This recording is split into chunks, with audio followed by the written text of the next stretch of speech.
This is a power strip with 12 outlets. Let me show you how it looks like inside the box. Okay, there we go. So there is a button to turn it on and off.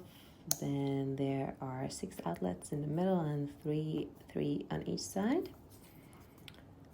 The cord, let's have a look at that. It's pretty long, like 6 feet more or less. And it's nice that you can mount it on the wall or your desk. Good. I plugged it in. Let's see how it works. So one,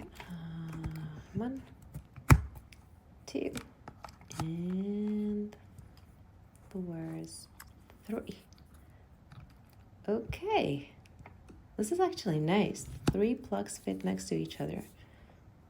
Yeah, if you can see mine, it's not the same like there. Okay, unfortunately in the next line nothing else fits unless you're using an old style regular cord, but it fits on the other side. So you can still use it, so you can still use it for a lot of cords, not only for 3 or 4. So, and here's the USB.